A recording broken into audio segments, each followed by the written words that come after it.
Okay guys, today I'm going to be showing you how you can update your drivers on Windows 11. There's a few different ways of doing this. I'm just going to show you the easiest way to do it, and I'll talk through some of the other routes that you might want to go through as well. As I get into it, smash the like button, subscribe if you're new, and let's get started. Okay guys, so here we are on the desktop for Windows 11, and the first thing that we're going to want to do is actually come down to the search bar, and we're going to search for the device manager. We just start typing in device. It should come up here as device manager. We're going to click on that. Actually opened it up on my other screen, so I'm just going to bring that into view. This is what you're going to be presented with.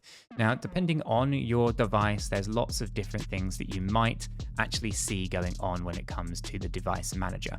Okay, so first of all, we can see all of the different kind of things that our computer, laptop, desktop, whatever it is, has, right? And let's assume that we know what driver it is that we're actually looking to update, right? So for example, many drivers that people would be looking for might be display drivers, such as whether you've got a graphics card, whether that's an Intel onboard kind of graphics card, whether it's an external graphics card like the Nvidia GeForce RTX 5080 that's in this computer, or whether it is different monitors that have their own kind of graphics drivers, such as the Elgato prompter.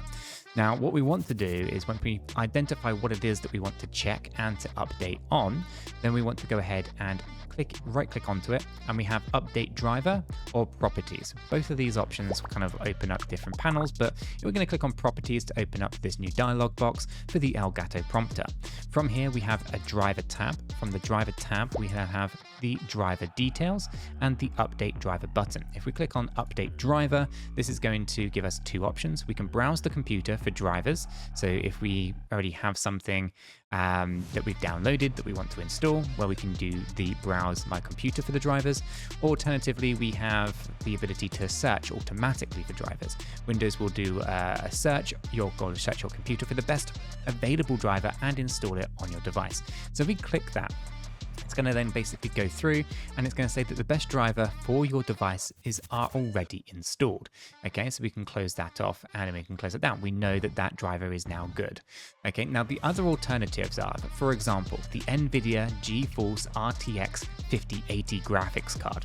I would not really want to come into here, go properties, and then go to driver and then update details, or update driver, I should say. I probably wouldn't want to do that for the Nvidia GeForce RTX. Okay, the driver date here for the details of this was in the 7th of August 2025. So instead, what I would do is I would look for the Nvidia app. If you haven't already installed it, you can go over to the Nvidia website and download it. But if you go to the Nvidia app, right, so Nvidia app, this one right here, we open this one up. Again, it's opening it up on the other screen, but I'm going to bring it over here. In here, you have a button for drivers. We can click on that. Okay, this is then going to basically look for drivers that are new, right? And you can see here that there's a new version that was released on Wednesday, September 10th, 2025. This is the Nvidia Studio driver. Now, in my particular case, I'm using my RTX 5080 graphics card in a studio capacity, not for a gaming capacity. Depending on how you set up your Nvidia app will depend on the drivers that you can basically find. You can see here that this is the studio driver. From a drop-down menu, I can change that to game-ready drivers. So if you're looking for game-ready drivers, you can change that. And then of course, it's going to give you new downloads and stuff specifically for the GeForce game-ready driver.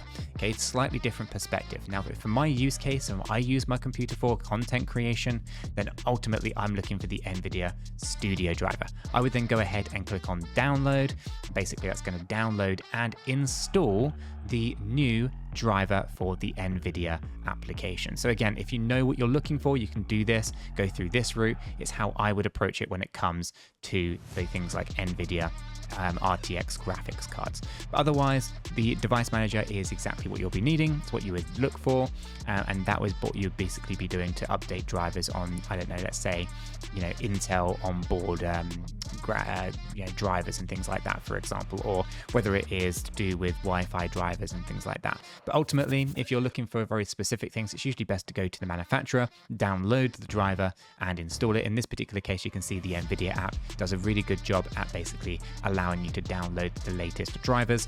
And in this case, I've downloaded it, so I can click on the install button, which I won't do because it will obviously mess up this recording because it's graphics driver in this particular case, but you'd install it and that would be it. So yeah, that's basically how you go ahead and update your drivers on Windows 11. And so guys, if this worked for you, make sure to smash that like button for me, subscribe for more hints and tips, and I will catch you all in the next one.